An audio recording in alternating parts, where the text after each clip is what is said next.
सुप्रभात। आज की हिंदी की इस ऑनलाइन कक्षा में टीम हिंदी अपने सभी प्यारे विद्यार्थियों, सभी शिक्षकों और सभी दर्शकों का हार्दिक अभिनंदन करती है, स्वागत करती है। प्यारे बच्चों, आशा है आप सब स्वस्थ और सुरक्षित होंगे। भाई, मौसम बदल रहा है, सर्दियां आ रही हैं, तो अपना बहुत ध्यान रखना है बेटा, आप सबको अपने स्वास्थ्य का। और स्वास्थ्य का ध्यान रखने के लिए ही हमें कुछ और बातें भी ध्यान रखनी है।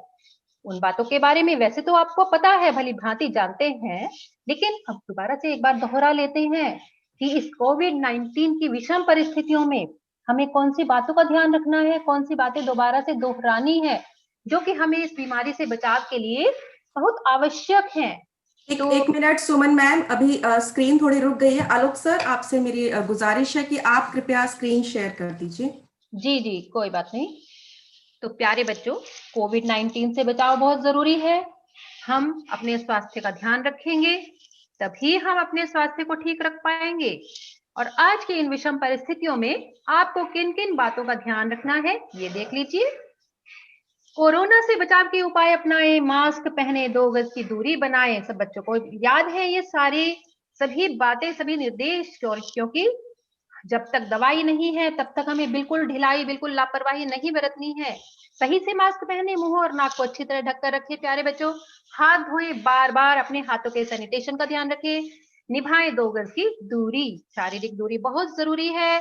और इन सभी बातों का ध्यान रखने के साथ साथ फिर आगे हम अपना कार्य प्रारंभ कर सकते हैं। कि कोई भी कार्य हो, चाहे वो पढ़ाई का हो, चाहे घर का काम हो, या फिर कोई मनोरंजन का काम हो।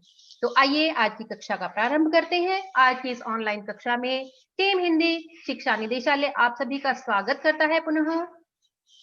तो प्यारे बच्चों, आज की जो कक्षा है, आज के मुख्य प्रस्तोताओं से मैं आपका परिचय करा देती हूँ। श्रीमती नीरू मलिक मैम और डॉक्टर आलोक तिवारी, ये आज के पाठ के मुख्य प्रस्तोता हैं। साथ ही पूरी टीम हिंदी आपके साथ है। समन्वयक और हमारे टीम लीडर हैं डॉक्टर शिवेंद्र कुमार झा, सह समन्वयक डॉक्टर अंकित कुमार श्रीवास्तव, मैं स्वयं सुमन शर्मा, डॉक्टर अनुपमा और श्रीमती जेवा अब्बास मैम। हम सब आपके साथ रहेंगे बेटा। खूब सारे प्रश्न पूछिए चैट बॉक्स में और ध्यान से अपनी कक्षा को देखिए फुल स्क्रीन पर। यदि स्क्रीन स्पष्ट नहीं नजर आ रही है तो उसे रिफ्रेश कर लीजिए एक बार। और अब हम आपकी प्रतीक्षा को समाप्त भी करना चाहते हैं प्यारे बच्चों। गूगल फॉर्म प्रश्नोत्तरी में बच्चे खूब बढ़ चढ़कर भाग ले रहे हैं और बड़ी संख्या में उनके उत्तर हमें प्राप्त हो रहे हैं। ये हमारे लिए बहुत हर्ष और उत्साह का विषय है बेटा। कुल प्रतिभागियों ने इस बार गूगल प्रश्नोत्तरी के उत्तर दिए हैं, वे हैं 74,903। बहुत बड़ी संख्या है और हमारे इतने सारे विद्यार्थी जुड़े हुए हैं, कक्षा में भाग ले रहे हैं उत्साह के साथ। इसने तो हमारा भी उत्साह बढ़ा दिया है।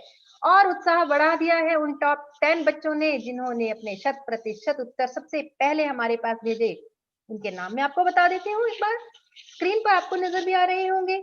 सबसे पहला रैंक लिया है ज्योति ने, जो है खजूरी खास की विद्यार्थी। दूसरा नंबर है कुसुम, सोनिया विहार विद्यालय से है। तीसरे नंबर पर आई है Ghazala Ahmad, government girls senior secondary school. ID number दिया है परंतु स्थान का नाम नहीं बताया है। चौथा स्थान है रूपाली, मॉडल टाउन नंबर 1 से।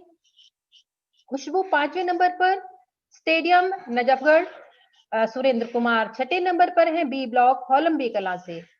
7वें नंबर पर है पूजा, सोनिया विहार विद्यालय से। 8वें नंबर पर दिव्या, ये है रेलवे कॉलोनी से विद्यालय से। आयशा यादव है 9वें नंबर पर, सोनिया विहार से। सोनिया विहार विद्यालय की 2 छात्राएं हैं इस बार इस लिस्ट में, सूची में। और 10वें नंबर पर आई है मधुमिता, ये हैं सूरजमल विहार विद्यालय से। तो इन सभी 10 बच्चों को हम हार्दिक बधाई देते हैं और उन सभी बच्चों को हार्दिक बधाई देते हैं जिन्होंने हमारे पास गूगल प्रश्नोत्तरी के उत्तर भेजे। और सभी बच्चे इस लिस्ट में आने का प्रयास कर रहे हैं, हमें मालूम है। उन सभी बच्चों को हमारी हार्दिक बधाई। अगली बार इससे भी बड़ी संख्या में हम आपके उत्तरों की प्रतीक्षा करेंगे बेटा। अब हम आज की कक्षा को प्रारंभ करेंगे, लेकिन उससे पहले मैं आपको ये बता दूं बेटा कि आज हम आपकी एक तीसरी जो पुस्तक है उसे प्रारंभ करने वाले हैं। पुस्तक से आप सब परिचित हैं, अभिव्यक्ति और माध्यम। क्योंकि इस पुस्तक का कुछ भाग आपने 11वीं कक्षा में पढ़ लिया था बेटा। 11वीं कक्षा और 12वीं कक्षा दोनों के लिए यह पुस्तक साझा रूप से है इसका जो पाठ्यक्रम है। कुछ पाठ आपने 11वीं कक्षा में पढ़े थे। पहला और दूसरा पाठ जो था वो इसका परिचयात्मक पाठ थे, जिसमें आपने संचार और जनसंचार की परिभाषा जानी थी और उनके माध्यमों के बारे में एक परिचय प्राप्त किया था। तो आज की कक्षा इसी विषय पर आधारित है बेटा। हम सब जानते हैं कि मनुष्य एक सामाजिक प्राणी है। मनुष्य के भीतर एक जिज्ञासा का भाव सदैव है और उसकी प्रवृत्ति है कि वह अपने भावों की अभिव्यक्ति करता है तरह तरह से। तो अब जो अभिव्यक्ति है वो कितने प्रकार की होती है, किस किस स्तर पर हम करते हैं और उसके लिए कौन कौन से माध्यम अपनाते हैं। विज्ञान के विकास के साथ साथ किस प्रकार से इन अभिव्यक्ति के माध्यमों ने हमारे पूरे विश्व को एक ग्राम के रूप में बदल दिया है। भूमंडलीकरण के साथ साथ हमारी इस अभिव्यक्ति ने कितना व्यापक रूप धारण कर लिया है, किस प्रकार से पूरा विश्व का एक एक कोना एक दूसरे के साथ जुड़ चुका है और किस प्रकार से ये अभिव्यक्ति और इसके माध्यम जो जनसंचार के माध्यम है फिर हमारे समाज, हमारे देश, हमारे विश्व को आगे बढ़ाने का किस तरह से कार्य कर रहे हैं, हमारे काम आ रहे हैं। ये जानने के लिए आज हम अपनी कक्षा में चलेंगे बेटा। ध्यान से सुनिएगा, क्लास को तैयार हो जाइए। मैं बुला रही हूँ नीरू मैम को। अब नीरू मैम की कक्षा में चलते हैं हम सब। तो नीरू मैम आपका स्वागत है। बच्चे जी सब आ गए हैं कक्षा में, आप प्रारंभ कर दीजिए। जी जी सुमन मैम, बहुत बहुत धन्यवाद। मैं हूं उनके साथ खड़ी जो सीधी रखते अपनी रीढ़, कभी नहीं जो तज सकते हैं अपना न्यायोचित अधिकार, कभी नहीं जो सह सकते हैं शीश नवाकर अत्याचार। एक अकेले हो या उनके साथ खड़ी हो भारी भीड़, मैं हूं उनके साथ खड़ी जो सीधी रखते अपनी रीढ़। नमस्ते प्यारे बच्चों, कैसे हो आप सब? बच्चों, आपने भी हरिवंश राय बच्चन जी द्वारा रचित यह कविता कई बार पढ़ी होगी और जब भी हम इस कविता को पढ़ते हैं तो हमारा मन जो है वो सच की ताकत से अपने आप भर जाता है। तो बच्चों, यही जो सच की ताकत है वही इस कलम में समाई हुई है। आज हम इस कलम की ताकत के बारे में ही पढ़ेंगे, क्योंकि बच्चों आज हम लेखन की बात करेंगे। और लेखन भी कोई आम लेखन नहीं, वह लेखन जो क्या है, जो बना है सच की ताकत की कलम से, जो लिखा जाता है, जिसमें सेलिब्रिटीज हो चाहे आम आदमी हो, ये कलम की ताकत सबके लिए समान महत्व रखती है। तो बच्चों, आज जो जनसंचार है, यानी कि जो खबरें हैं, जो लोगों के बारे में जानकारियां हैं, वो हमें अखबार से पता चलती हैं, टीवी से पता चलती हैं, और यही खबरें जो हैं वो दुनिया के जो तार हैं वो आपस में जोड़ती हैं। और प्यारे बच्चों, आज जिस हम भूमंडलीकरण की बात करते हैं, मतलब सांस्कृतिक रूप से, सामाजिक रूप से, राजनीतिक रूप से, आर्थिक रूप से जो दुनिया का, जो आज पूरी दुनिया का जो एकीकरण हो गया है ना बच्चों, वो इसी कलम की देन है। आज इन्हीं खबरों के संचार से हमें पूरी दुनिया को जानने का मौका मिलता है, समझने का मौका मिलता है। तो मेरे प्यारे बच्चों, आप सब युवा हैं, आप सब हमारे देश का भविष्य हैं। और बच्चों, जिम्मेदार नागरिक बनाने में आज मीडिया का बहुत बड़ा रोल है, बहुत बड़ी भूमिका है। इसलिए जनता से जुड़ने, जनता की आवाज बनने के लिए, इन माध्यमों के लिए किस तरीके से लिखा जाता है उसको समझना बहुत जरूरी है। प्यारे बच्चों, तो आज आप सजगता के साथ इस जिम्मेदारी भरे पाठ को पढ़ने के लिए तैयार हैं? बिल्कुल है मेरे प्यारे बच्चे, हमारे प्यारे बच्चे हमेशा तैयार रहते हैं। और आपके स्क्रीन पर है अभिव्यक्ति। आखिर होती क्या है? तो अभिव्यक्ति का अर्थ क्या है कि भावों, सूचनाओं और विचारों के प्रकाशन से है। इससे हम अपने मन के भावों को बच्चों प्रकाशित करते हैं। अब मतलब ये हुआ कि जो मनुष्य है ना बच्चों, जो उसके आसपास जो भी कुछ घट रहा है वह उसके बारे में जानना चाहता है, और जो जानता है उसको सर्वश्रेष्ठ तरीके से बताना चाहता है। क्यों बताना चाहता है? क्योंकि उसका स्वभाव है, वह जिज्ञासु है और वह सजग है। अब जैसे आप क्लास में पढ़ रहे हैं और आपको कुछ समझ नहीं आ रहा, तो जहां आपको समझ नहीं आता वहां पर आप प्रश्न पूछते हैं ना, या आपकी क्लास में कोई घटना घट गई, किसी को पुरस्कार मिला, कोई अनबन हो गई, तो आप जानना चाहते हैं ना कि क्या हुआ, कैसे हुआ, क्या कारण था, है ना? ऐसा ही बच्चों। बिल्कुल बच्चों, तो इसका मतलब है कि हमारा स्वभाव है जिज्ञासा, ये हमारा एक अपना प्राकृतिक स्वभाव होता है, ठीक है। और जब आपसे प्रश्न पूछे जाते हैं तो क्या आप अपने आप को रोक पाते हैं? बिल्कुल नहीं रोक पाते। हम क्या करते हैं, हम जल्दी से जल्दी जवाब देना चाहते हैं। क्यों? क्योंकि जितने पास भी हमारे पास जानकारियां हैं हम तुरंत सब तक पहुंचाना चाहते हैं। और जब बहुत सारी बातें पहुंचानी है तो हम किसका सहारा लेते हैं? मौखिक अभिव्यक्ति का या लिखित अभिव्यक्ति का, यानी अपनी भावों को, विचारों को, सूचनाओं को हम बोलकर या लिखकर लोगों तक पहुंचा सकते हैं। तो इसका मतलब बच्चों हमारा दूसरा स्वभाव क्या हुआ? वो हुआ अभिव्यक्ति। अभिव्यक्ति मतलब खुद को एक्सप्रेस करना, ठीक है। तो ये होती है अभिव्यक्ति। तो दोनों ही व्यवहार हमारे बहुत ही सहज स्वभाव होते हैं, एक अभिव्यक्ति और एक जिज्ञासा। पता है एक बार एक छात्रा ने मुझसे कहा कि मैम जब तक मैं पूरे दिन की घटनाएं अपनी मम्मी को नहीं बता देती ना तब तक तो मेरे पेट में दर्द हो जाता है। तो बच्चों ये एक अभिव्यक्ति का ही उदाहरण है, हम जरूर अभिव्यक्त करना चाहते हैं। तो बच्चों अगर आज दुनिया के बारे में जानना है, समझना है, तो उसके लिए क्या है? उनकी खबरें पता लगानी है तो उसके लिए है टीवी, अखबार, रेडियो, इंटरनेट। और इनके लिए जो लिखा जाता है, जो खबरें जो जिस तरीके से पहुंचाई जाती हैं वो कहलाता है बच्चों पत्रकारीय लेखन। और इसके साथ ही बच्चों कविता, कहानी, नाटक, इन सब के द्वारा भी तो हम अनुभवों को बांटते हैं, समय और समाज और देश के प्रति जागरूक बनते हैं। इसके साथ ही बच्चों व्यवहारिक लेखन से तो आप भली भांति परिचित हैं। वह है जैसे आप बचपन से ही पत्र लिखते आए हैं, आवेदन पत्र लिखते आए हैं, स्ववृत्त लेखन करते आए हैं। तो मतलब जो हम अपने परिवेश के प्रति जो जागरूक होते हैं वह इन तीनों में समाया है। अब आप समझ गए होंगे कि पत्रकारिता का साहित्य से, साहित्य का व्यवहार से और इन सब का संचार से, मतलब सूचनाओं के आदान प्रदान से, संदेशों के आदान प्रदान से क्या संबंध है। तो ये तो हम समझ गए अपनी पुस्तक के बारे में। अब चल रहे हैं आगे। तो संचार यानी कि आप संदेशों का आदान प्रदान, बच्चों ये होता क्या है? जो संचार है वो सूचनाओं, विचारों और भावनाओं को लिखित, मौखिक या दृश्य श्रव्य माध्यमों के जरिए सफलतापूर्वक एक जगह से दूसरी जगह पहुंचाना ही संचार कहलाता है। और जो तरीके हैं ना जो हमें मदद करते हैं इस काम में, उनको हम कहते हैं संचार के माध्यम। तो बच्चों संचार एक प्रोसेस है जिसमें सूचना देने वाले और पाने वाले की दोनों की एक्टिव पार्टिसिपेशन, मतलब सक्रिय भागीदारी होनी जरूरी है। अब ये कैसे होगी? तो उसके लिए क्या होते हैं? संचार के तत्व। अगर इन तत्वों में से कोई भी चीज गड़बड़ होगी, नहीं होगी, तो वहीं पर हमारा संचार बच्चों रुक जाएगा।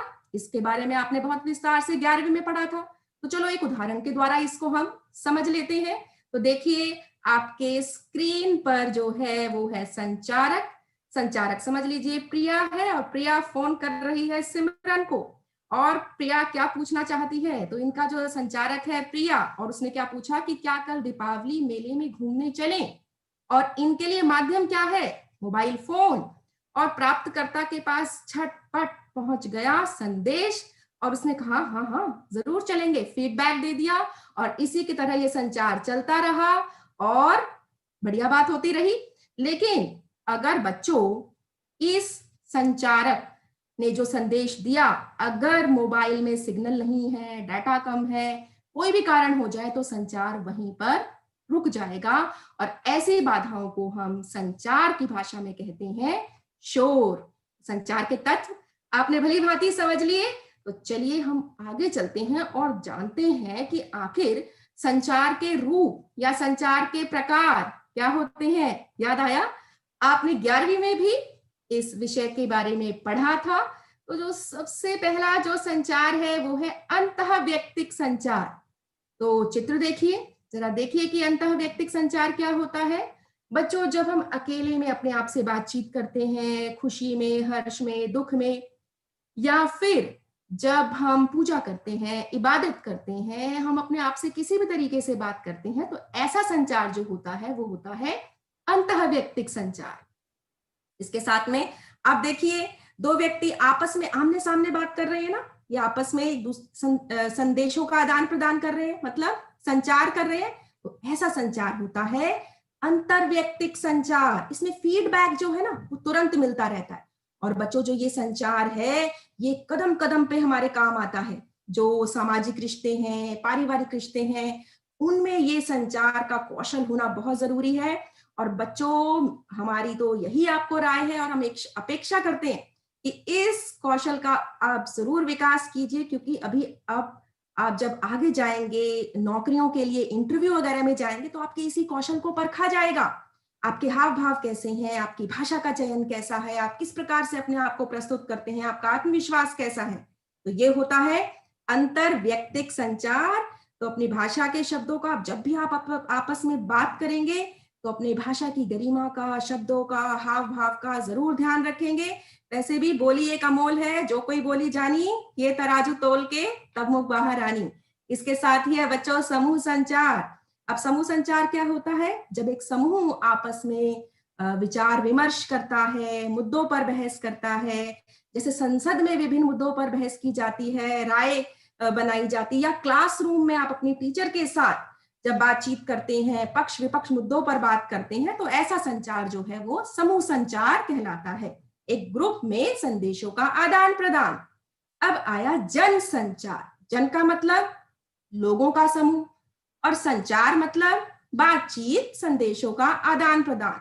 तो जब एक बहुत बड़े समूह में एक ही समय में एक साथ संदेशों का आदान प्रदान हो रहा है, संदेश पहुंचाए जा रहे हैं, बातचीत की जा रही है, तो वहां पर जनसंचार है। लेकिन बच्चों, इस संचार में हमें किसी उपकरण की, किसी तकनीक की आवश्यकता होती है, ताकि हम समाज के विशाल वर्ग से संबंध कायम कर सकें।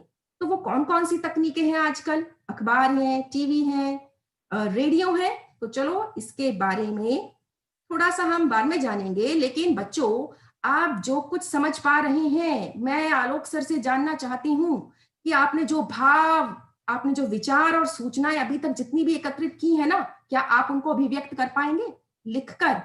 आलोक सर, मुझे तो थोड़ी शंका है, जरा आप इस शंका का निवारण कर दीजिए। और बच्चों, तैयार हैं आप आपकी बारी के लिए? जी आलोक सर।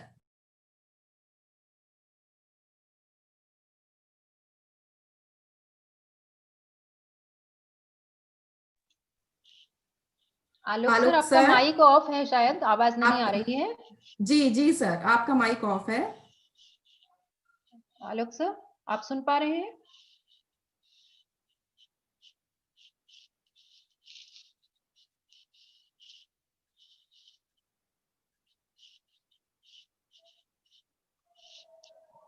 शायद कुछ तकनीकी समस्या है, आलोक सर की आवाज नहीं आ रही है। हाँ, आ गई है शायद। हाँ, ये एक्चुअली म्यूट हो गया था। जी सर, जी जी, सर, जी। बच्चे इंतजार कर रहे हैं अपनी बारी के लिए, उत्तर भी लिखने शुरू कर जी। दिए हैं। जी, जी जी, सर, निश्चित आलोक रूप सर। से। हाँ आपने जी, हाँ जिस जी। आपने जिस तरह से पूरी व्याख्या की है, निश्चित रूप से बच्चे उत्तर देने के लिए आतुर होंगे। मैं क्षमा चाहता हूं बच्चों से। और दरअसल ये सूचना क्रांति का युग है। सूचना प्राप्त करना, सूचना देना आज शक्ति है। तो निश्चित रूप से बच्चे इन प्रश्नों के सही उत्तर दे रहे होंगे, मिलान सही ढंग से कर पा रहे होंगे। और इस मिलान को आपकी स्क्रीन पर भी आप देख सकते हैं। जैसे जनसंचार का संबंध समाचार पत्र द्वारा खबरों के प्रकाशन से है। समूह संचार संसद में चर्चा परिचर्चा। अंतः वैयक्तिक संचार अपने आसपास बातचीत करना है, और दो व्यक्तियों की आपसी बातचीत को हम लोग अंतर्वैयक्तिक संचार कहते हैं। ठीक है, ये तो आप जानते हैं, लेकिन क्या आप ये भी जानते हैं केवल तकनीकी विकास के कारण जनसंचार संभव हुआ? क्या इससे पहले जनसंचार संभव नहीं था? क्या राय है आपकी? फटाफट चैट बॉक्स में लिखिए। और इसी विषय पर और अधिक जानकारी के लिए मैं पुनः आमंत्रित करता हूं नीरू जी को। नीरू जी। जी सर, जी सर, बहुत बहुत बहुत धन्यवाद सर। तो बच्चे तो सोच विचार में गुम हो गए हैं कि सिर्फ ये अखबार, टीवी, रेडियो, इनके आने से ही जनसंचार हुआ, इससे पहले नहीं था। तो बच्चों, इस सोच को आपकी हम आगे बढ़ाते हैं। आप छोटी कक्षाओं में भी पढ़ चुके हैं कि जो जनसंचार के परंपरागत माध्यम भी रहे हैं। बच्चों, पहले जन भावनाओं को राज दरबार तक पहुंचाने के लिए और राजा के संदेश को लोगों तक पहुंचाने के लिए भी जनसंचार के माध्यमों का उपयोग किया जाता था। पहले हरकारे होते थे जो तेज धावक थे, वो इस काम के लिए उनका सहायता ली जाती थी। उसके बाद घोड़ों का भी सहायता लेने लगे और फिर मुनादी भी करवाई जाने लगी। तो इस तरीके से ये परंपरागत साधन हमारे रहे हैं। और चंद्रगुप्त मौर्य और सम्राट अशोक के समय पर तो स्थायी महत्व के लिए शिलालेखों पर संदेश खुदवाए जाने लगे थे, और जो तात्कालिक महत्व के जो संदेश थे तुरंत भिजवाने थे, उसके लिए स्याही और रंगों का इस्तेमाल किया जाने लगा था। तो बच्चों, दृश्य माध्यम आप देख रहे हैं, दृश्य माध्यम रहे हैं पहले भी। शिलालेख हैं, जैसे स्तंभ लेख हैं, गुफा के लेख हैं, गुफा चित्र वगैरह हैं। गुफा चित्र आपने ये भीमबेटका के गुफा चित्र के बारे में आपने जरूर सुना होगा। ठीक है बच्चों, और इसी तरीके से श्रव्य माध्यम रहे हैं, कहानी रही है, कथा वाचन रहा है, वादन रहा है, संगीत, रागिनी इत्यादि। और इसी तरीके से बच्चों दृश्य श्रव्य, उसमें लोक नाटक रहे हैं। अब लोक नाटक में जैसे कि उसमें कठपुतलियां आदि भी रही हैं, तमाशा, लावनी और नौटंकी, इन सब का उपयोग भी किया जाता रहा है। और इनका भी इस्तेमाल बच्चों क्यों किया जाता था? ताकि एक जनमत का निर्माण हो और मनोरंजन किया जा सके लोगों का, और साथ में संदेश भी पहुंचाए जा सके। और इसके साथ ही आप बच्चों स्क्रीन पर देख रहे हैं जनसंचार के आधुनिक माध्यम, वो आप चित्र से समझ गए होंगे। इन आधुनिक माध्यमों का हम अब अपने जीवन पर आप जो कर रहे, आप अपने जीवन में जो है इनका इस्तेमाल करते आ रहे हैं।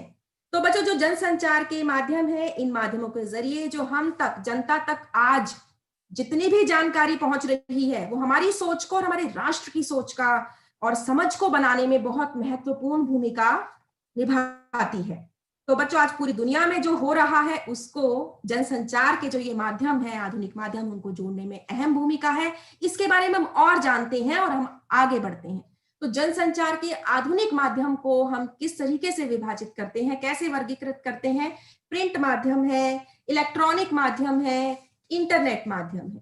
तो बच्चों, जो प्रिंट माध्यम है वो आप देख रहे हैं। जो प्रिंट माध्यम आपकी पुस्तकें हैं, समाचार हैं, मैगजीन्स हैं, पत्रिकाएं हैं, और पोस्टर्स होते हैं, इस तरीके से पैम्फलेट्स होते हैं, जर्नल्स होते हैं। अब जर्नल क्या होते हैं? जर्नल होते हैं बच्चों शोध पत्रिकाएं, जिसमें अभिव्यक्ति को श्रोताओं या पाठकों तक पहुंचाने के लिए बच्चों जो ये हम क्या करते हैं, उसमें मौलिक शोध करते हैं। जैसे कि जो शोधकर्ता होते हैं अपनी मौलिक शोधों को इन जर्नल्स में छापते हैं। अब किसी भी विषय पर, चाहे वो साहित्य से संबंधित हो, विज्ञान से हो, तकनीक से हो, इन पर गहन चिंतन किया जाता है और ज्वलंत समस्याओं पर, मुद्दों पर जो विचार विमर्श होता है वो इन जर्नल्स में छापा जाता है। अभी भी हाल ही में एक अरबिंदो मेडिकल कॉलेज से जुड़ा डॉक्टर्स का एक शोध पत्र, ये जर्नल जो है वो छापा अभी हमारे सामने आया है, जो प्रकाशित हुआ है, जिसमें कुछ डॉक्टर्स हैं, डॉक्टर अजय कपिल, डॉक्टर राहुल ने अपने शोध के जरिए ये बताया है कि कोरोना जो है वो सब्जियों और फलों से नहीं फैलता है। तो इस प्रकार जो शोध होते रहते हैं वो जर्नल में छापे जाते हैं। मैं उम्मीद करती हूँ आप जर्नल्स को समझ गए होंगे। और इसके साथ ही बच्चों इलेक्ट्रॉनिक माध्यम, जो इलेक्ट्रॉनिक माध्यम होते हैं, जब हम अब कुछ उपकरणों का उपयोग करते हैं अपने बातचीत को, संदेशों के आदान प्रदान के लिए, जिसमें इलेक्ट्रॉनिक की सूक्ष्म तकनीकी का इस्तेमाल किया जाता है, उन्हें हम इलेक्ट्रॉनिक माध्यम कहते हैं। श्रव्य जिसको हम सुनते हैं यानी कि रेडियो, दृश्य श्रव्य जिसको हम देखते भी हैं, सुनते भी हैं, वो है टेलीविजन। और इलेक्ट्रॉनिक माध्यम का ही एक हिस्सा है बच्चों इंटरनेट माध्यम। लेकिन आजकल जो इंटरनेट माध्यम है वो बहुमुखी माध्यम है। इसमें आज समाचार पत्र की साइट है, टेलीविजन साइट है, गूगल है, ईमेल है, यूट्यूब है, अनेकों अनेक तरीके से यह श्रव्य भी है, सुना भी जाता है, देखा भी जाता है, देखा और सुना दोनों जाता है, क्योंकि समाचार पत्र के साइट्स को आप देखते हैं। ठीक है बच्चों, तो आप समझते हैं हम जनसंचार के आधुनिक माध्यमों को बहुत भली भांति जान चुके हैं। अब जनसंचार की जरूरत क्या है, क्या क्या आवश्यकता है कि हम इतनी बात कर रहे हैं, इनके कार्य क्या हैं? तो बच्चों बहुत सारे कार्य हैं। एक है जैसे सूचना देना, शिक्षित करना, मनोरंजन करना, निगरानी करना, विचार विमर्श के मंच, जनमत या एजेंडा तय करना। आइए थोड़ी सी हम इनके बारे में भी बात कर लेते हैं। सूचना देना, सूचना, आप देखिए अब आप बोर्ड की परीक्षाएं देंगे ना 12वीं की, और जब रिजल्ट आने वाला होगा तो आपकी नजरें रहेंगी इन पर, टीवी पर, अखबार पर, इंटरनेट पर कि कब निकलने वाला है रिजल्ट। और जब निकल जाएगा उस दिन तो आप पूरी सूचना एकत्रित करना चाहेंगे कि मेरे कितने नंबर आए, किस विषय में क्या प्राप्त हुआ। तो यहाँ पर ये जनसंचार का कार्य है। इसी प्रकार से बच्चों शिक्षित करना, देश दुनिया के हाल से परिचित कराना, हमें सजग बनाना, ये सारे काम भी जनसंचार के माध्यम करते हैं। कृषि दर्शन जैसे कई कार्यक्रम आते हैं जिसमें कृषि से संबंधित कितनी हमें जानकारी, कितनी शिक्षा प्राप्त होती है। और इसके बाद है मनोरंजन करना, जो हम सबका बहुत ही मनपसंद यहाँ पर जो जनसंचार के कार्य करते हैं। और बच्चों ये जो उद्देश्य है, देखिए नाटक, कहानी, ये सिनेमा, कितना कुछ हम अपना इसके जरिए हम अपना मनोरंजन करते हैं। और इसके बाद ही है एजेंडा तय करना, यानी जनमत का निर्माण करना। ठीक है बच्चों, क्योंकि सूचनाओं और विचारों को किसी जनमत जो है वो तय करते हैं। कई बार ये जो जनसंचार के माध्यम है, ये किसी खास घटना को या मुद्दे को प्रमुखता से उठाते हैं, उन्हें कवरेज देते हैं, और ताकि आम लोगों में जो ये मुद्दे हैं वो चर्चा के विषय बने और सरकार और समाज को उन पर प्रतिक्रिया करने और गंभीरता से सोचने के लिए मजबूर होना पड़े। तो इसलिए ये जनमत का निर्माण भी करते हैं। इसके साथ एक बहुत ही महत्वपूर्ण कार्य है निगरानी करना। जो सरकार है, जो संस्था है, उनका जो कामकाज है, ये पूरी उनकी निगरानी करते हैं कि क्या जरूरी चीज है, क्या ढील ढाल का रवैया अपनाया जा रहा है, या सरकार कोई गलत कदम उठा रही है, या अनियमितता है, उस पर अब ये उसको जनता के सामने लाते हैं और अपनी जिम्मेदारी निभाते हैं। इसी तरीके से बच्चों विचार विमर्श के मंच हमारे सामने लाते हैं।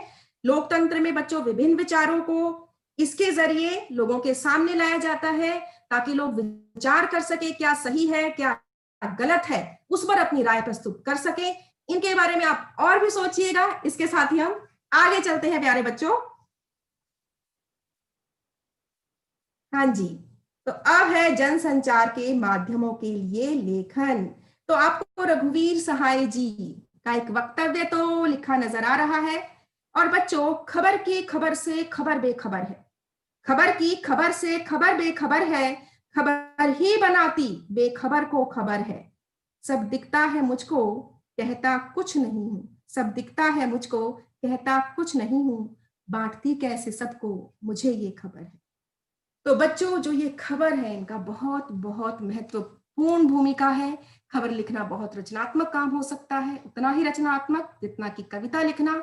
और दोनों का उद्देश्य क्या है? मनुष्य को, समाज को ताकत पहुंचाना। जो हमने सच की ताकत की, जब कलम की ताकत की बात की थी, और खबर में जो लेखक है ना बच्चों, वो तथ्यों को बदल नहीं सकता, वो 2 या 2 से अधिक तथ्यों के मेल से असलियत खोल सकता है, सच को सामने लेकर के आता है लेखक।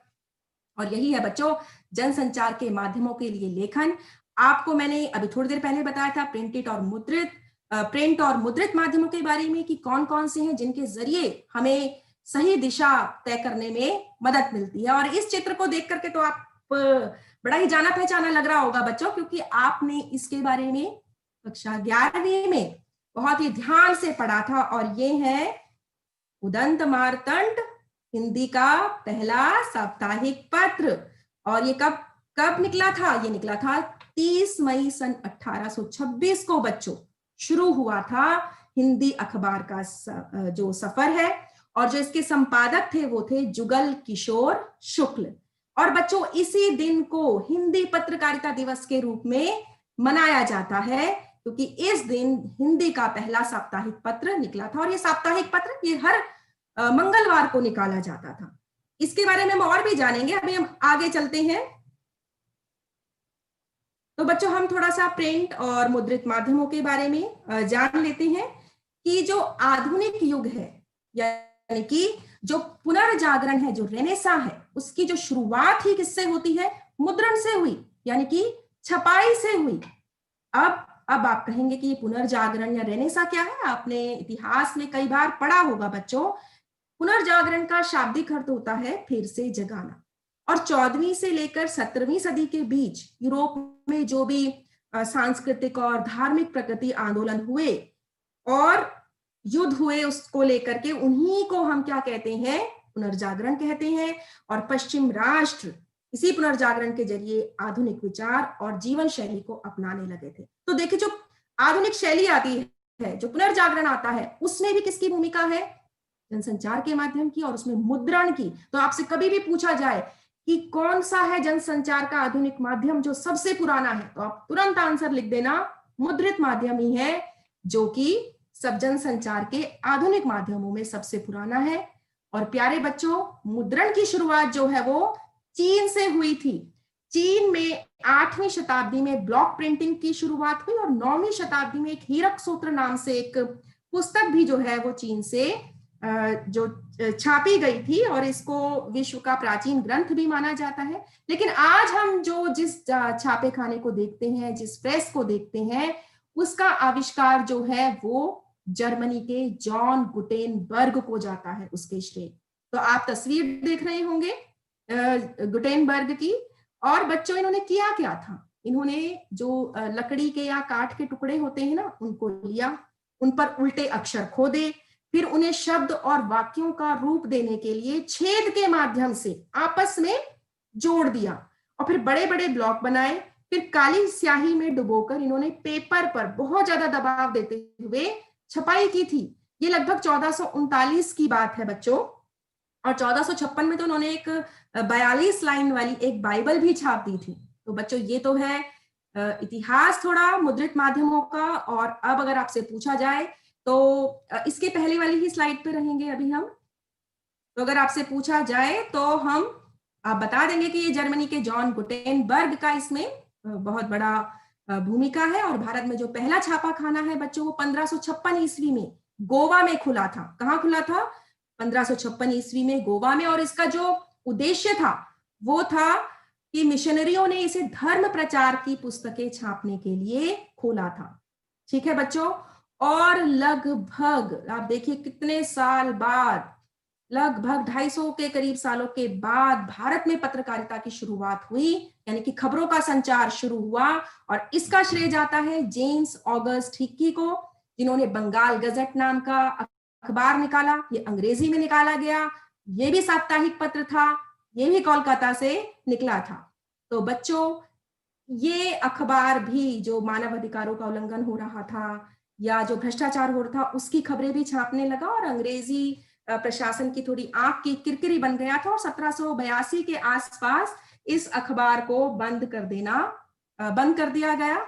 और क्यों कर दिया गया? क्योंकि इसको जो वारेन हेस्टिंग्स थे, जो उस वक्त के गवर्नर थे, उनके आदेश अनुसार इसको जब्त कर लिया गया था और उनको जुर्माना भी भरना पड़ा था जेम्स ऑगस्ट हिक्की को, और उनको जेल भी जाना पड़ा था बच्चों।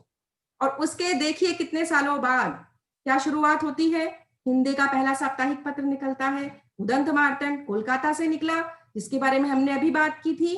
और बच्चों, ये कहां पर निकला? कोलकाता में। हिंदी का था और वहां पर हिंदी जानने वाले ज्यादा लोग थे नहीं। अब हिंदी जानने वाले लोग नहीं थे तो विज्ञापन नहीं मिले, समाचार नहीं, पत्र चला नहीं। और उसके बाद क्या हुआ? इस पत्र को भी आर्थिक कठिनाइयों के कारण लगभग 1.5 साल बाद बंद कर देना पड़ा। तो इसके बाद बच्चों हम आगे बढ़ते हैं। हाँ जी, तो हम थोड़ा सा मुद्रित माध्यमों की विशेषताओं के बारे में बच्चों हम थोड़ा जानेंगे कि छपे हुए शब्दों में स्थायित्व होता है। तो हमने देखा कि कितने इनके इतिहास जान लिया। अब छपे हुए शब्दों में स्थायित्व का मतलब क्या है? जितने आपको अभी अखबार के कुछ आपको पृष्ठ नजर आ रहे होंगे, मतलब कि अगर आपको बच्चों कुछ भी पढ़ना है तो आप उसको आराम आराम से पढ़ सकते हैं, धीरे धीरे पढ़ सकते हैं। और अगर आपको समझ लीजिए खेल समाचार बहुत पसंद है तो आप तुरंत खेल पृष्ठ निकाल करके सबसे पहले अपनी पसंद के अनुसार आप खबर को पढ़ सकते हैं। इनको बच्चों लंबे समय तक सुरक्षित रखा जा सकता है और इनको संदर्भ के लिए इस्तेमाल किया जा सकता है। अब संदर्भ के लिए कैसे इस्तेमाल करते हैं? अब जैसे कि देखिए, प्रदूषण के खिलाफ कमजोर लड़ाई है। अब जैसे मुझे कोई लेख लिखना है प्रदूषण के ऊपर और उसके कुछ तथ्यों की बात करनी है, कुछ उनके बारे में बताना है और भी उसका विस्तार से बताना है, तो मुझे क्या करना पड़ेगा? मुझे प्रदूषण, मैं इस अखबार के लेख से उसकी मदद ले सकती हूँ, संदर्भ के रूप में इस कटिंग का मैं इस्तेमाल कर सकती हूँ। तो बच्चों, मुझे तो जो लेख पसंद आते हैं ना, मैं तो उनकी कटिंग करके रख लेती हूँ। क्या आप भी रखते हैं? बहुत अच्छी बात है बच्चों। अखबार में बहुत विचारपरक लेख भी छपते हैं। इसी के साथ है बच्चों दूसरा, लिखित भाषा का विस्तार। अब ये लिखित भाषा का विस्तार क्या होता है? देखो बच्चों, जो हम बोलते हैं, अब बोलने में हम बहुत सारे शब्द इस्तेमाल कर लेते हैं, कई बार हम शब्दों का दोहराव भी करते हैं। अब लेकिन जब अब आपको समझ लीजिए अपने विद्यालय के लिए इको क्लब के जो वृक्षारोपण कार्यक्रम है उसके बारे में कुछ बताना है, उसको आप किस तरीके से बताएंगे, और लिखना है, अगर वो रिपोर्ट आपको प्रस्तुत करनी है तो आप भाषा का ध्यान रखेंगे, आप व्याकरण का ध्यान रखेंगे, आप देखेंगे कुछ वर्तनी यानी कि कुछ स्पेलिंग तो गलत नहीं हो रही है, ठीक है, और शब्दों का भी आप उपयुक्त इस्तेमाल करेंगे। आप अपनी रिपोर्ट को बच्चों ऐसी भाषा में लिखेंगे जिस भाषा को सब आसानी से समझ जाए, ठीक है ना। तो इस तरीके से बच्चों जो लिखित भाषा होती है ना, वो समाचार पत्रों में भी उस प्रचलित भाषा में लिखना होता है, और हमें व्याकरण का, भाषा का, शब्दों का, वर्तनी का, इन सब का बहुत ही ध्यान रखना होता है। और बच्चों मैं इसके साथ आपको उदाहरण देना चाहूंगी। आपको यहाँ पर 2 चित्र नजर आ रहे होंगे। एक है बच्चों सरस्वती पत्रिका। जो सरस्वती पत्रिका थी बच्चों, जब महावीर प्रसाद जी द्विवेदी जी ने 1903 में इस पत्रिका का जो संपादन भार है संभाला था, उसके बाद ये पत्रिका जो है ये नजीर बन गई थी, एक उदाहरण बन गई थी। लोग इसमें कोई व्याकरण संबंधी त्रुटि नहीं होती थी, कोई भी इसमें गलती नहीं हो सकती थी, तो लोग इस पत्रिका का इस्तेमाल करते थे कि ये बिल्कुल सही है। तो इसने एक तरीके से भाषा को विस्तार देने में, लिखित भाषा को विस्तार देने में एक बहुत ही अहम भूमिका निभाई है।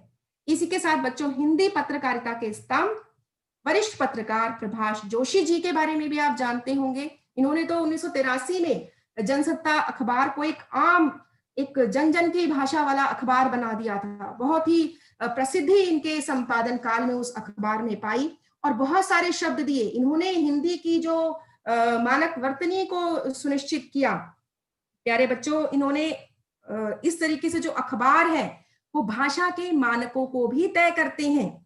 जैसे कि प्रभाष जोशी ने अखबार के लिए जो वर्तनी तय की, उसमें ये की जगह ए, यानी कि य के ऊपर ए की मात्रा और ए, जानिए की जगह सुनिश्चित किया कि जानिए, एड़े वाला ए का इस्तेमाल किया जाएगा। ऐसे ही न ई, य के ऊपर ये की जगह पर न ई, तो यहां से भाषा ने अपने मानकीकरण को उठाया। ये इसी अखबार के द्वारा सुनिश्चित किया गया था। तो देखा आपने किस प्रकार लिखित भाषा को विस्तार मिलता है और हम इसे समझ सकते हैं। तो बच्चों, अब मैं समझती हूँ ये 2 बिंदु तो आप बहुत अच्छे तरीके से समझ गए होंगे, और इसके साथ है चिंतन, विचार और विश्लेषण का माध्यम भी होते हैं हमारे मुद्रित माध्यम। अब चिंतन, विचार और विश्लेषण का कैसे होते हैं ये माध्यम? अब आप देखिए यहाँ पर लिखा है, समझ लीजिए संस्कृति बोध का पर्व विजयदशमी, ऐसे ही अनेक विचार परक लेखन आते हैं, विभिन्न त्योहारों के बारे में आते हैं, या बच्चों नई शिक्षा नीति के बारे में, या कृषि कानून के बारे में, या वायु प्रदूषण के बारे में, या टीआरपी की जो खतरनाक होड़ है उसके बारे में भी इस तरीके के विचार परक जो लेख हैं वो छापे जाते हैं। तो लोग जो है वो इनको पढ़ते हैं, अपनी एक समझ विकसित करते हैं और उनका उपयोग करते हैं अपने ज्ञान और समझ को बढ़ाने में। और बच्चों वो पक्ष विपक्ष से कुछ निष्कर्ष निकालते हैं, कुछ समाधान निकालते हैं, और फिर क्या करते हैं, अपनी राय को वो समाचार पत्रों में भी भेजते हैं। ठीक है बच्चों, तो बच्चों पाठक के पास जो है वो पढ़ने लिखने की, समझने की समय भी होता है, योग्यता भी होती है। तो इस तरीके से ये विचार का और विश्लेषण का माध्यम है। अब विश्लेषण मतलब क्या है? अच्छा बुरा विचार करने की प्रक्रिया। अब ये बात तो सही हो गई, और एक विद्यार्थी ने, एक छात्र ने मुझे कहा कि मैडम हम तो ये सब पढ़ लेते हैं, गहन चिंतन भी कर लेते हैं, पर पता है मेरी दादी के लिए ये कुछ काम के नहीं है ज्यादा, वो तो इन्हें शेल्फ वगैरह में ही इस्तेमाल करती है बिछाने के लिए, वो नहीं पढ़ती। मैंने कहा अच्छा भाई क्यों, ऐसा क्यों? तो बड़े ही काम की चीज है, इन्हें पढ़ना चाहिए। कहते वो कैसे पढ़े, उनको पढ़ना लिखना नहीं आता, वो निरक्षर है। हाँ भाई सही बात है, निरक्षरों के लिए जो मुद्रित माध्यम है वो किसी काम के नहीं है। तो ये कमजोरी है इन मुद्रित माध्यमों की बच्चों। और इसी के साथ एक बात और आती है इन माध्यमों के साथ, कि इनके साथ प्यारे बच्चों डेडलाइन की बाध्यता होती है। अब डेडलाइन क्या है? डेडलाइन है कि अखबार या पत्रिकाओं में समाचारों और रिपोर्ट को प्रकाशन के लिए स्वीकार करने की एक निश्चित समय सीमा होती है, जिसे हम डेडलाइन कहते हैं। अब समझ लीजिए प्यारे बच्चों, किसी अखबार में 4 बजे तक का समय है कि इसके बाद जो है वो खबर हम अपने अखबार में नहीं छापेंगे, ठीक है। लेकिन कोई बड़ी घटना जो है वो 5 या 6 या बाद में घटती है, उस डेडलाइन के बाद घटती है, तो वो जो खबर है वो समाचार पत्र में स्थान नहीं ले पाएगी, वह एक दिन बाद के समाचार पत्र में स्थान ले पाएगी।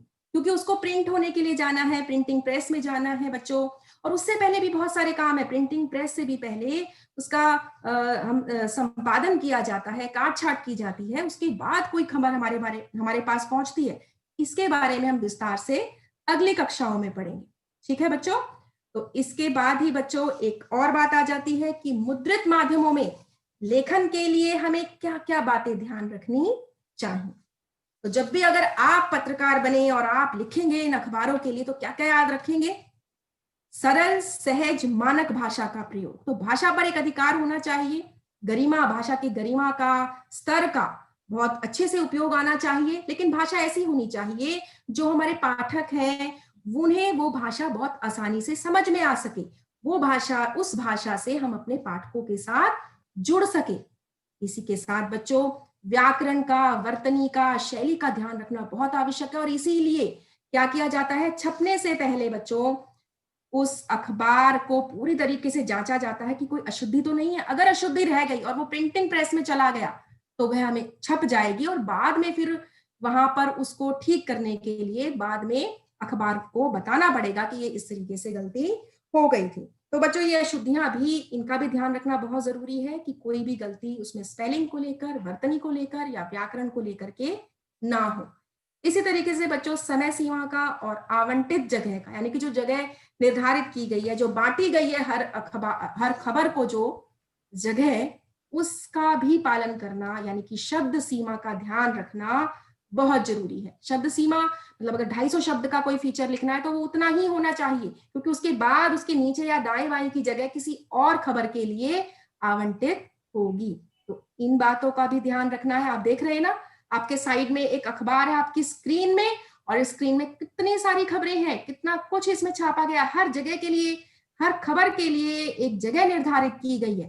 और इसी तरीके से बच्चों लेखन और प्रकाशन के बीच गलतियों और अशुद्धियों को ठीक करना बहुत बहुत आवश्यक है। और अब मैं समझती हूँ आप अच्छे तरीके से समझ गए होंगे मेरे प्यारे बच्चे कि मुद्रित माध्यमों में लेखन के लिए ध्यान रखने योग्य क्या बातें होती हैं।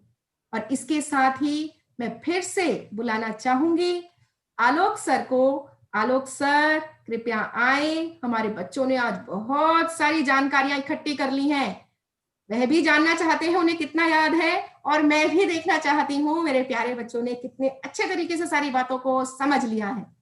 आलोक सर आपका धन्यवाद नीरू जी। हाँ जी, हाँ जी। आपने जिस तरह से, जिस रोचकता से इस गहरे विषय को समझाया है, निश्चित रूप से बच्चे इसको समझ भी चुके हैं और फटाफट वो चैट बॉक्स में अपने उत्तर भी अंकित कर रहे हैं। तो मेरे लिए प्रश्न पढ़ना महज औपचारिकता है। लीजिए, उस औपचारिकता को मैं पूरा किए देता हूं। उचित विकल्प भरना है बच्चों। भारत में पहला छापाखाना सन डैश में गोवा में खुला, 1556, 1245, 1857।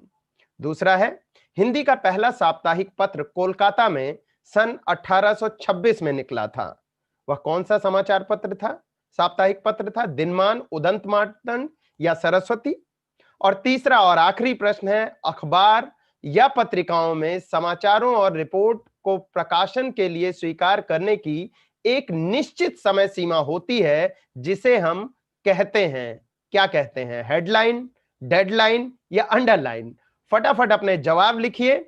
और ये है आपके सामने आज के अभ्यास प्रश्न। मैं जानता हूं कि जिस तरह से नीरू जी ने आप सभी को अभिव्यक्ति से लेकर परंपरागत जनसंचार के माध्यम, आधुनिक जनसंचार के माध्यम को समझाया है, निश्चित रूप से आप इन दोनों ही प्रश्नों के सही उत्तर देने में समर्थ अपने को महसूस कर रहे होंगे। अगर कोई दिक्कत होती है तो आप अपने शिक्षकों से सहायता ले सकते हैं। पहला प्रश्न है, हमारे दैनिक जीवन में मुद्रित माध्यमों का क्या महत्व है? और दूसरा है, मुद्रित माध्यमों की क्या सीमाएं हैं? उदाहरण देकर स्पष्ट कीजिए। और अब 10 बजे रात आलोक सर मैं 2 मिनट के लिए आपको रोकना चाहूंगी जी। इससे पहले कि हम ये कक्षा समाप्त करें, एक बात और बच्चों से करना चाहूंगी कि हमारे बच्चे हमारे हिंदी के पाठों को बहुत ही ध्यान से सुनते हैं, पढ़ते हैं और समझते हैं। केवल समझते नहीं है बल्कि विचार भी करते हैं। हमारे बच्चे विचारशीलता की दिशा में आगे बढ़ रहे हैं, और इसका प्रमाण है हमारे वे उन बच्चों के कमेंट और उनके विचार, उनकी अभिव्यक्तियां जो वे हमें कमेंट बॉक्स में भेजते हैं। तो पिछले कई कक्षाओं से बच्चे लगातार कमेंट बॉक्स में हमें अपने विचार और अभिव्यक्तियां भेज रहे हैं और मैं चाहती हूं कि उन बच्चों के नाम यहाँ पर बताए जाएं ताकि उन बच्चों का उत्साह बढ़े और शेष बच्चे भी प्रोत्साहित हों कि वे भी अपने विचार भेजें, क्योंकि जब तक हम नहीं समझेंगे, विचार नहीं करेंगे, कोई भी विषय हमें स्पष्ट नहीं होता। तो यहाँ पर 27 अक्टूबर की कक्षा की प्रतिक्रियाएं जिन बच्चों ने भेजी हैं, मैं बस जल्दी से उन बच्चों के नाम बता देना चाहती हूँ। तनीषा तानी, रोहित कुमार, संजीत, आयुष, शिंटू झिलमिल कॉलोनी से, सोनी कुमारी, प्रियंका कुमारी, तनीषा तानी ने 2-3 बार अपने विचार भेजे हैं करके, सोनू, श्रवण, राकेश कुमार, अरुण दास, पूजा कुमारी, प्राची पुष्कर, ये वे सभी बच्चे हैं जिन्होंने बहुत ही खूबसूरती से अंधविश्वास, जो कि हमारे विषय था पिछली कक्षा का, उस पर अपने विचार लिखे और बहुत ही अच्छी तरीके से वे कह रहे हैं कि हमें समाज को इस बुराई से मुक्त करना है। यहाँ तक प्राची पुष्कर ने तो अपनी पिछली कई कक्षाओं का संदर्भ देते हुए जो उसने कविताएं, उन्होंने कविताएं पढ़ी, सत्य कविता पढ़ी, तोड़ो कविता पढ़ी है, उन सभी को एक साथ जोड़ दिया और इस समस्या के साथ उसको जोड़कर बहुत ही खूबसूरती से अपने विचार व्यक्त किए हैं। तो आलोक सर, मैं समझती हूँ कि हमारे बच्चे अपने सब्जेक्ट को, अपने विषय को बहुत अच्छी तरीके से इस तरह से समझ रहे हैं कि ये केवल रटने और याद करने और परीक्षा में प्रस्तुत करने का विषय नहीं है, बल्कि अपने जीवन के साथ पूरी तरह जोड़ने का विषय है। साहित्य जो है वह हमें जीवन के लिए तैयार करता है। क्या विचार है आपका आलोक सर? निश्चित रूप से सुमन जी, और ये बात हम लोगों को भी बहुत उत्साहित करती है। दरअसल पढ़ना समझना है और समझना सीखना है। मैं देख रहा हूं कि बच्चे उस दिशा में अग्रसर हो रहे हैं और अब आज की इस कक्षा को हम ले चलते हैं समापन की ओर एक शेर के साथ कि 10 बजे रात को सो जाते हैं खबरें सुनकर, 10 बजे रात को सो जाते हैं खबरें सुनकर, आंख खुलती है तो अखबार तलब करते हैं। बच्चों, हमारा जीवन खबरों से, अखबारों से भरा हुआ है। हमें जरूरत है कि इन खबरों, अखबारों का सही इस्तेमाल अपने जीवन को सुखमय बनाने के लिए करें। तो रहिए ना बेखबर, हो जाइए बाखबर। और हम सब अपनी पूरी टीम के साथ आप सभी को यहां छोड़े जाते हैं। आप सब खूब पढ़िए, स्वस्थ रहिए। धन्यवाद। धन्यवाद।